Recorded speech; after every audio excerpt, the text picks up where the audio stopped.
오늘 말씀 창세기 25장 1절로 18절까지의 말씀입니다. 구약성경 33쪽에 있는 창세기 25장 1절로 18절까지의 말씀. 하은 할머니 하은이 찾아주시고 김고사님 우리 막내둥이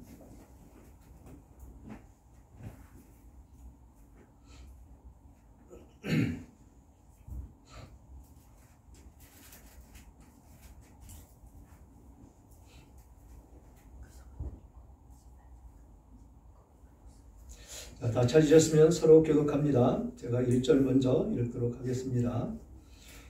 아브라함이 후처를 맞이하였으니 그의 이름은 구두라라.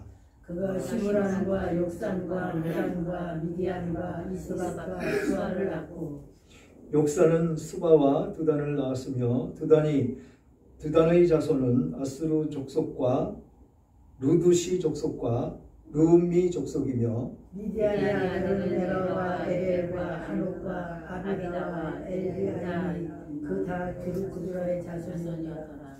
아브라함이 이삭에게 자기의 모든 소유를 주었고 자기 서자들에게도 재산을 주어 자기 생전에 그들로 하여금 자기 아들 이삭을 떠나 동방 곧 동쪽 땅으로 가게 하였더라.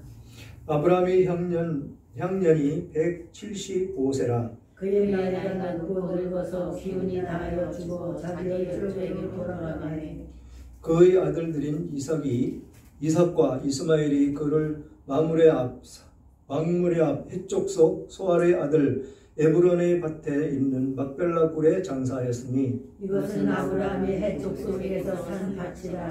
아브라함과 그의 아내 사라가 거기 장사됩니다.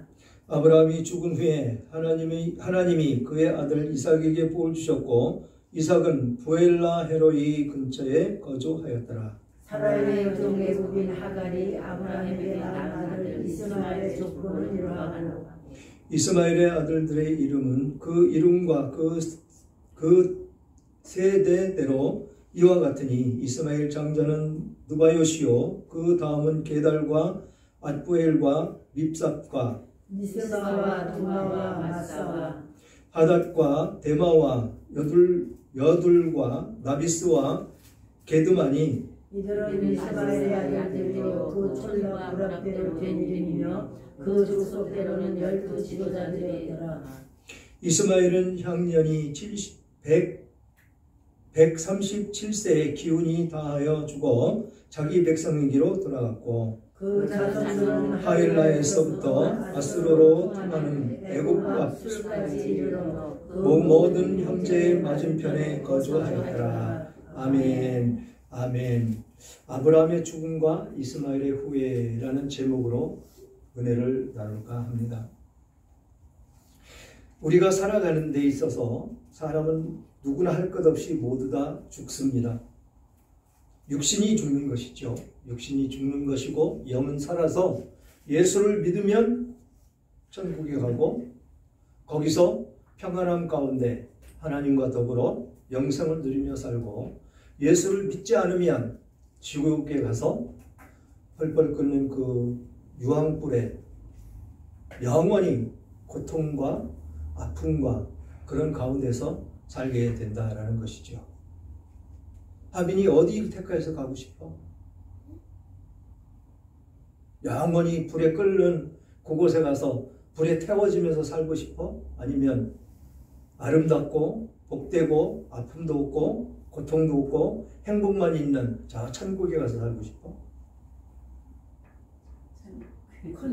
크게 해야지. 안 들려. 천국 가서 살고 싶어요? 그러면 예수 잘 믿어야 돼요. 예배, 교회 가서 예배 잘 드리고 찬송 잘하고 하나님의 말씀, 할아버지가 성경책 사서 줬지? 그거 어떻게 읽어야 돼? 그냥 집에 그냥 처박아 둬야 돼. 읽어야 되죠? 열심히 읽어요. 그렇게 죽는데 그런 과정 가운데 있는데 인류 역사 속에서 수많은 영웅 호걸들이 존재했지만 그들은 명성만 후세에 남기고 똑같이 죽어갔고 예수를 안 믿음으로 말미암아 어디로 갔다? 지옥으로 갔다라는 것입니다. 그런 세대들 가운데 때로는 죽지 않으려고 애쓰던 사람들도 있었지만 그들의 노력은 모두 헛된 것이었었다라는 것이죠. 우리 이 육신은 살아있는 게 70이고 기르면 80이라고 하는 그 말씀 가운데 있다라는 것입니다. 그러나 지금은 아주 그 좋은 세상이 돼서 100세 시대가 되었죠. 100세 시대가 되었고 이 아브라함의 시대 때는 보통 연령이 한 120세 정도 그 정도 됐었다라는 것이죠. 그래서 어제도 말씀드렸지만 먹으면 정령 죽으리라 라는 하나님의 명령을 어겼던 인간에게 내려진 이 죽음은 인간의 운명으로서 그 누구도 극복하지 못하는 하나님만의 권한이기 때문에 그렇다라는 것입니다. 본문은 신앙의 선조이자 믿음의 조상인 아브라함의 죽음이 기록되어 있는 부분입니다. 믿음의 조상. 그토록 하나님의 특별한 은총으로 살았던 이 아브라함도 175세의 나이로 그 삶을 마감을 했습니다. 아브라함의 그 죽음으로 우리에게 많은 교훈을 준다는 것이죠. 신앙인으로서 우리는 죽음을 어떻게 맞이해야 될 것인가 라는 것입니다. 그런 문제를 생각해 보는 것은 대단히 중요한 일이다라는 것입니다. 내세가 없다고요? 내세가 없다는 사람 무신론자입니다. 내세가 없을 수가 없는 것이 우리 인간들의 세상이다라는 것입니다. 우리는 이 아브라함의 죽음을 보면서 우리가 어떻게 죽음을 예배할 것인지를 대해서 살펴봐야 한다라는 것이죠. 그래서 오늘 본문이 세 챕터로 나누어지는데 첫 번째가 아브라함의 후처와 그의 소생들, 그 다음에 아브라함의 죽음, 세 번째가 아브라함의 여종 하갈에서 낳은 이스마엘, 이렇게 본문으로 나누어집니다. 한 챕터씩 나누려고 했더니 분량이 이 앞에 있는 이 아브라함의 후처들의 그 소생과 이 이스마엘의 후예들, 이런 것을 나누어서 길게 시간을 잡을 수가 없어서 함께 묶었습니다. 그래서 먼저 이 아브라함의 그 후처에서 태어난 그 소생들과 그 다음에 이스마엘의 후예를 살펴보고 그 다음에 아브라함의 죽음을 살펴보기를 원합니다. 그래서 1절에 보니까 아브라함이 후처를 맞이했으니 그의 이름은 구드라라. 그가 시므란과 욕단과 무단과 미디안과 이스박과 수아를 낳고 욕사는 스바와 드단을 낳았으며 드단의 자손은 아스루 족속과 르두시 족속과 르움미 족속이며 미디안의 아들은 에바와 에벨과 한욱과 아비다와 엘다아인이 다 그드라의 자손이었더라 라고 기록합니다. 그러면서 아브라함이 이삭에게 자기의 모든 소유를 주었고 이제 뭐를 하는 것입니까? 재산을 나눠주는 것이 되죠. 그러면서 자기 서자들에게도 후처의 자식들에게도 재산을 주어 자기 생전에 그들로 하여금 자기 아들 이삭을 떠나 동방 곧 동쪽 땅으로 가게 하였더라 라고 기록이 되어 있습니다. 본문 1절에서 6절까지의 말씀이죠. 그래서 아브라함이 이 족장들의 관례를 따라서 여러 아내와 후손을 얻었다라고 기록이 되어 있습니다. 여러 아내와 후손을 두었더라. 그 중에서 그드라와 그에게서 태어난 6 아들과 7 손자 및 그 3명의 증손자에 관해서 말씀을 하신다라는 것이죠. 그들은 모두 아랍 종족의 선조들로 기록되어 있습니다. 선조가 아브라함이라는 사실을 증명한다라는 것이죠. 그런데 이 그드라의 후손들은 하나님의 언약과 무관하다는 점에서 약속의 땅인 가나안이 그들의 유업이 될 수가 없었더라라는 것이죠. 그래서 어디로 갔다고요? 동쪽으로, 동방, 곧 동쪽 땅으로 가게 했다라는 것입니다. 이들이 아랍의 조상들이 되었다라는 것이죠. 그렇게 유업이 될 수 없었음을 말씀하면서 아브라함은 그들에게 많은 재산을 주어서 가나안을 떠나서 동방 아라비아 지역으로 이주하게 됐다라는 것입니다. 이 조치에는 큰 의미가 있습니다. 왜 그들은 가나안 땅에 자기 후손들과 이삭과 같이 들어가지 못하게 했을까요? 그것은 사후에 발생할 수 있는 갈등과 상속권에 대해서 싸우지 않게 하기 위해서 그랬다라는 것이죠. 지금 이 상속 문제에 대해서 많이들 싸우고들 있죠. 형제들이. 그것을 대비했다라는 것이죠. 상속을 해 주었는데 앞에 뭐라고 그랬습니까? 5절에 아브라함이 이삭에게 자기의 모든 소유를 주었다. 자기의 모든 소유를 이삭에게 주었다. 그러면서 서자들에게 후처에게 난 자손들에게도 재산을 주어서 자기 생전에 그들로 하여금 자기 아들 이삭을 떠나 동방 곧 동쪽 땅으로 가게 했더라라고 기록한 데 있다라는 것입니다. 싸움을 미리 예방을 했다라는 것이죠. 그런데 오늘날 어떻습니까? 이쪽에 사는 사람들 툭하면 전쟁하죠. 이란과 이라크, 지금 이스라엘과 전쟁이 이들은 끊임없이 전쟁을 하고 있습니다. 옛날이나 지금이나 옛날 이 이스라엘 족속들을 하나님이 품고 계셨을 때 그때 하나님의 말씀을 듣지 않고 우상을 섬김으로 말미암아서 끊임없는 전쟁으로 이스라엘을 압박했다는 것이죠. 그래서 이스라엘의 나라는 없습니다. 사라졌습니다. 그 무슨 뜻이냐면 우리는 하나님의 나라 백성이지 이 땅의 나라가 아니다라고 증명하는 것이다라는 것입니다.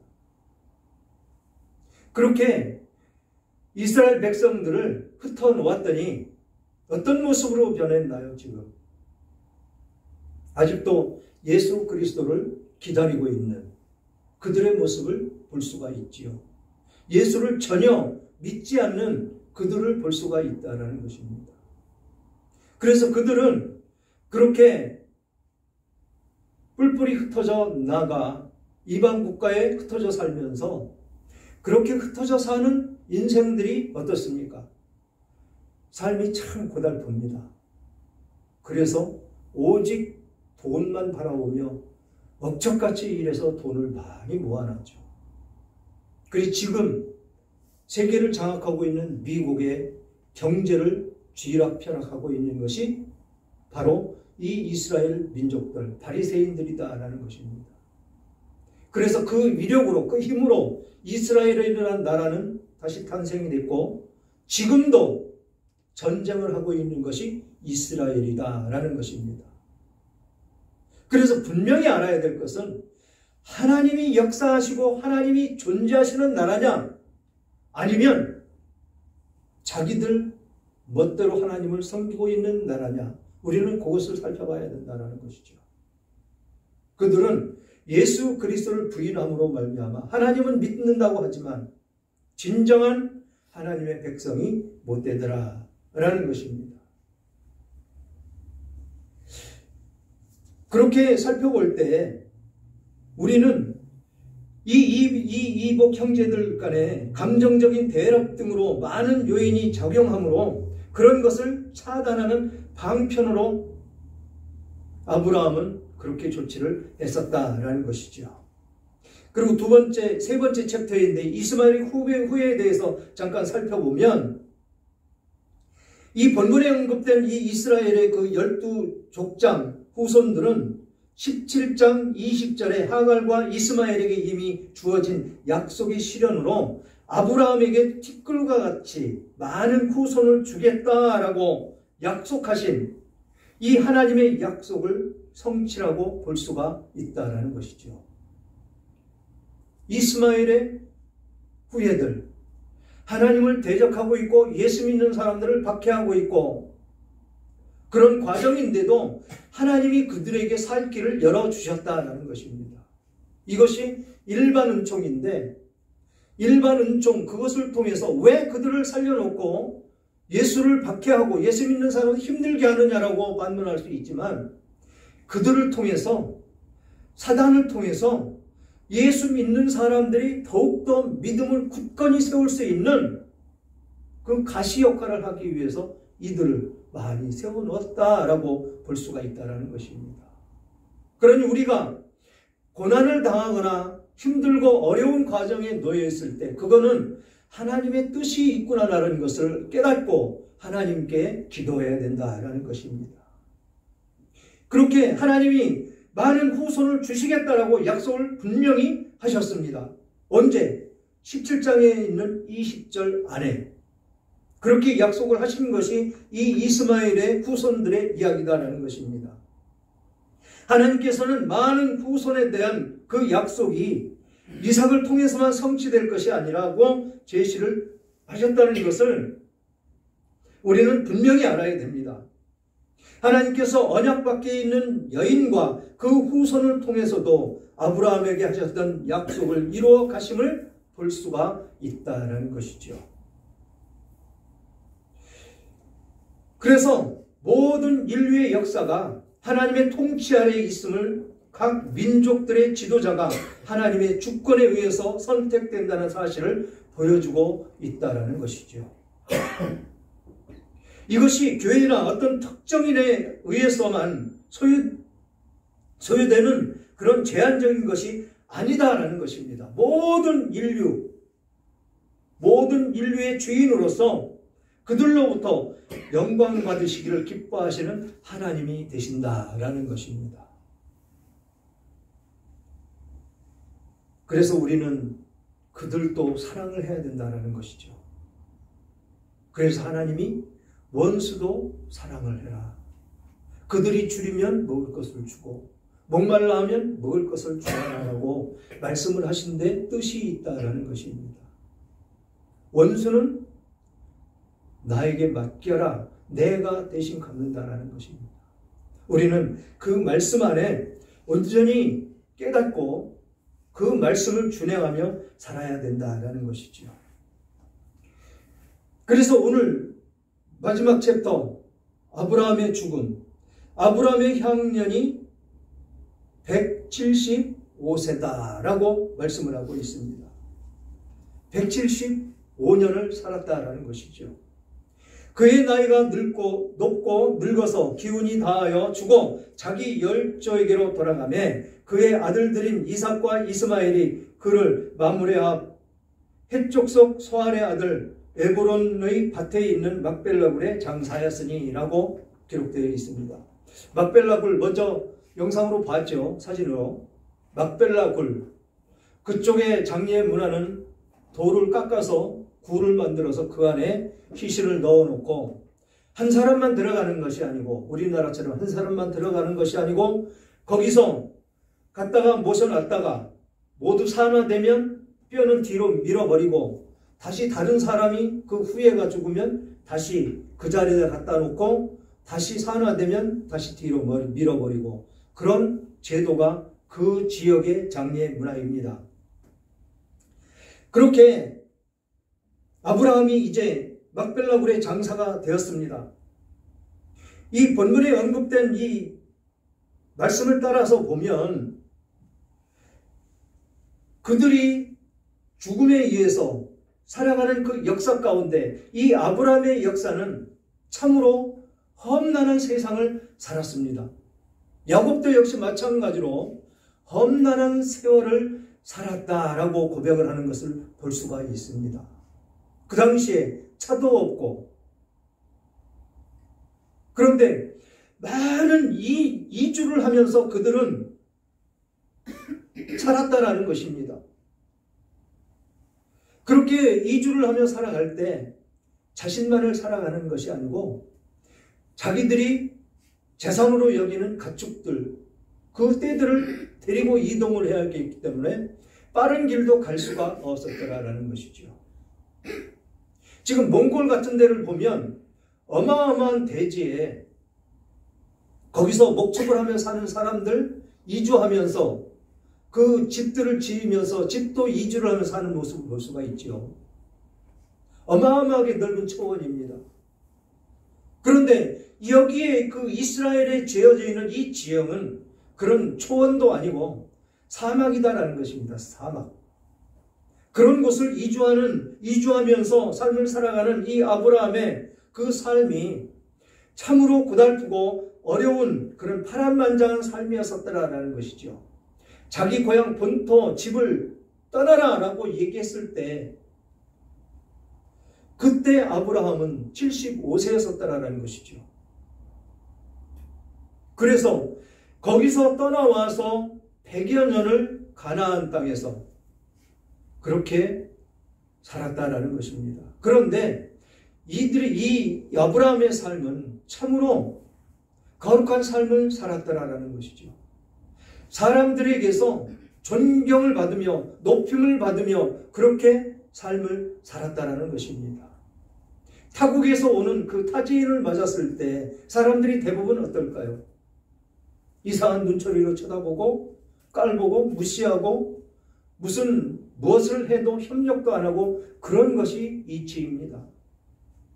지금도 가끔 뉴스에 보면 귀촌을 했다가 그 지역에 텃세로 말미암아서 정착하지 못하고 포기하고 오는 사람들이 많다는 것을 볼 수가 있습니다. 그런데 이 당시에 아브라함은 어땠겠느냐라는 것이죠. 그래서 자기가 죽을까봐 자기 아내를 누이라고 속이고 그런 죄도 범죄하면서 이 아브라함은 그렇게 살았었다라는 것입니다. 그렇게 살았던 그 인생이 참으로 혹독한 인생을 살아왔을 것이다 라는 것입니다. 그런데 그런 삶을 살면서도 이 아브라함은 하나님으로부터 칭송을 받는 믿음의 소유자였었다라는 것입니다.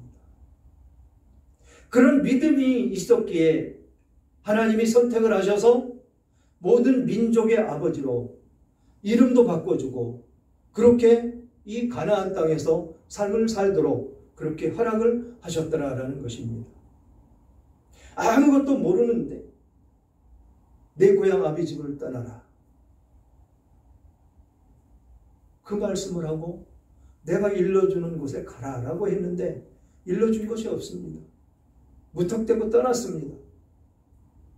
그렇게 떠나왔던 그 인생이 정말 그 큰 믿음이 아니었으면 그렇게 할 수가 없었더라라는 것이죠. 그리고 큰 시험이 왔었죠. 독자 이삭, 100세에 얻은 아들, 그를 제물로 바치라는 하나님의 청천벽력과 같은 그런 시험이 그에게 닥쳐왔었습니다. 그런데 그는 하나님이 다시 살려주실 것을 믿음으로 그 이삭을 끌고 가서 제단을 쌓고 묶어놓고 칼로 목을 치려고 칼을 드는 순간 하나님이 그를 말렸습니다. 이런 믿음이 있었기에 그는 하나님을 쫓아 그렇게 광야길에서 살 수가 있었을 것이다 라는 것입니다. 그런 인생을 살았던 그가 이제는 175세라는 나이에 이젠 자기 생을 마감하는 그 과정 가운데 있다라는 것이죠. 그래서 자기의 계대를 이어갈 그 이삭에게는 모든 소유를 주었고 또 후처들에게 낳은 그 자식들에게도 재산을 주어서 살 수 있게 해 주었다라는 것입니다. 그런데 이스마엘에게는 안 주었습니다. 하갈과 이스마엘이 나갈 때 무엇을 가지고 왔습니까? 물통. 아무것도 안 주고 나갔습니다. 그때 하나님이 그 이스마엘에게 약속하신 그 약속으로 그들은 살아왔던 것이지요. 지금도 우리가 어떤 삶을 살고 있느냐, 여기에 초점이 맞춰져야 된다는 것이죠. 아무것도 없는 내게 하나님이 어떻게 살아야 되느냐라고 물으신다면 저는 그랬습니다. 하나님의 능력으로, 하나님께서 주시는 것으로 살겠습니다. 이 세상 부귀영화가 무슨 필요가 있겠습니까? 하나님이 주시면 먹고 가라시면 가고 설하시면 서겠습니다라는 그 다짐 안에 삶을 살아가고 있다는 것이죠. 하나님은 굶겨 죽이지 않습니다. 이 이스라엘 백성들 출애굽시키고 난 다음에 광야에 먹을 것 아무것도 없는데, 물도 없는데 그런 곳에 이끌어 가시면서 만나로 먹을 것을 주시고, 고기 없다고 추정을 하니까 메추라기를 주시고, 반석을 쳐서 거기서 물을 나오게 해서 물을 마시게 하는 그런 하나님이시다라는 것입니다. 그것이 이 이스라엘 백성들에게 국한된 것이 아니고 모두 우리들에게 해당하는 일이다라는 것입니다. 우리가 지금 그런 광야길을 가고 있는 과정에 놓여 있다라는 것입니다. 그러므로 우리는 오직 하나님으로 말미암아 기뻐하며 살아야 된다라고 고백을 해야 된다라는 것이죠. 하나님으로 말미암아. 내 욕심으로, 내 힘으로 무엇을 한다고요? 하나님이 힘 주시지 않으면 아무것도 못합니다. 하나님이 눕혀놓으시면요, 숨 쉬는 것도 제대로 할 수가 없습니다. 모두가 하나님의 은혜라는 것이죠. 모두가 내 힘으로, 내 능력으로 하는 것 같지만 내가 하는 것은 아무것도 없다라는 것입니다. 모두가 하나님 손안에 있다라는 것이죠. 하나님이 허락하셔야 그 일도 할 수가 있었더라라는 것입니다. 그러니까 그 하나님을 깊이 깨달으며 예배 드리는데 목숨을 건다라는 것이죠. 이게 우선이 돼야 된다는 것입니다. 하나님 은혜로 산다고 하면서 그것이 실천이 안 된다면 내 인생을 다시 살펴봐야 된다는 것이죠. 다시 기도해야 된다는 것입니다. 왜 나는 그게 안 될 것인가? 왜 안 되고 있는가? 여기에 우리의 소중한 가치를 다시 한번 깨달아야 된다는 것이죠. 그래야 최소한 아브라함 같은 믿음은 안 돼도 따라갈 수 있는, 비슷하게만아 따라갈 수 있는 그 믿음까지는 돼야 된다는 것이죠. 그래서 10절 보니까 이것은 아브라함이 헷족 속에서 산 밭이라 아브라함과 그의 아내 사라가 거기 장사되니라. 아브라함이 죽은 후에 하나님이 그의 아들 이삭에게 복을 주셨고 이삭은 부엘라헤로 이 근처에 거주하였더라. 복을 주셨다라고 말씀을 하십니다. 그 복이 나뿐이 아니고 내 후손들에게 물려가야 된다라는 것입니다. 이렇게 아브라함에게만 복을 주신 게 아니고 이삭에게 복을 주셨고 라고 하신 그 말씀과 같이 우리의 2세들에게 그 복이 흘러가야 된다라는 것입니다. 예수를 믿으면 천대까지 이르러 복을 누리며 살게 해주신다고 약속을 하신 이 말씀을 따라가야 된다라는 것이죠. 그래서 우리는 쉼없이 예수 안 믿는 자녀들에게 예수 믿으라고 귀에 딱정이가 앉을 정도로 권해야 된다는 것입니다. 그냥 대충 너 예수 안 믿으면 안 돼, 뭐 이런 얘기가 아닙니다. 너 예수 안 믿으면 죽어. 어떻게 죽어? 하빈이 어떻게 죽는다고 그랬지? 지옥 간다고 그랬잖아. 지옥 가고 싶어? 아니지. 하은이도 아니지. 천국 가야 돼. 천국 가려면 어떻게 해? 예수 믿어야 돼. 교회 다녀야 돼. 아멘? 따라요. 아멘? 안 해? 아멘? 크게 해야 돼. 크게. 그래야 나한테 들어오는 거야. 알았어? 그런 인생을 우리는 살아야 된다는 것이죠. 사랑하는 여러분, 아브라함의 파란만장한 그 나그네 그 삶에 비해서 그의 죽음은 미련 없는 세상을 하직하는 그런 간단하게 기록되어 있는 이 말씀을 우리는 볼 수가 있습니다. 길게 장렬해서 그 살아왔던 그 인생을 기록하는 것이 아니고 아주 짧게 그 재산들을 후손들에게 물려줬고, 그것만 물려줬겠습니까? 믿음의 계보, 그것을 깊이 물려줬을 것입니다. 딸 저기 와 있습니다. 제가 그랬습니다. 아빠가 너희들한테 물려줄 거 아무것도 없다. 다만 아빠가 쓰던 낡은 성경책 그 한 권 물려주겠다라고 약속을 했습니다. 이게 믿음의 계대를 이어가는 그런 계보가 된다라는 것입니다. 그래서 이렇게 간단하게 기록되어 있는 이 아브라함의 그 죽음을 보면서 우리는 무엇을 깨달아야 되느냐라는 것이죠. 그의 죽음은 본토를 떠난 그 가나안에 들어온 지 100년 만에 맞은 죽음이다라는 것입니다. 100년이 엄청나게 길지요. 지금 우리가 사는 60년, 70년이 후딱 지나간 것 같죠. 그렇지만 그 세월이 참으로 참혹했던 그런 세월도 있었고 행복했던 때도 있었고 그런 시절을 우리는 살았습니다. 춥고 배고팠던 그 시절도 우리는 겪으면서 살았습니다. 그래서 그의 죽음은 세상의 욕망에 사로잡힌 채 더 살기 위해 발버둥 치다가 억지로 죽어가는 악인의 죽음이 아니었었다라는 것입니다. 이 세상 사람들은 죽지 않으려고 세상 발버둥 치며 별짓을 다 합니다.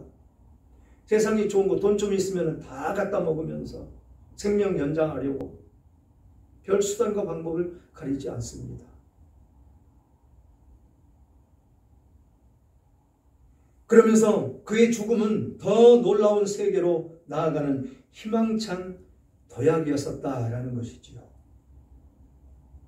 우리는 아브라함과 같은 그런 삶을 살다가 아브라함처럼 죽음을 예비하고 나아가는, 더 나아가서는 후대의 이름을 남기는 삶을 살아야 된다라는 것입니다. 믿음의 어머니, 아버지, 그것을 남기면 된다는 것이죠. 이것이 값진 인생이며 후대에 물려줄 가장 소중한 가치가 있는 인생이 아니겠느냐라는 것입니다. 그런 인생들을 사시는 여러분들 다 되시기를 주님의 이름으로 축원합니다.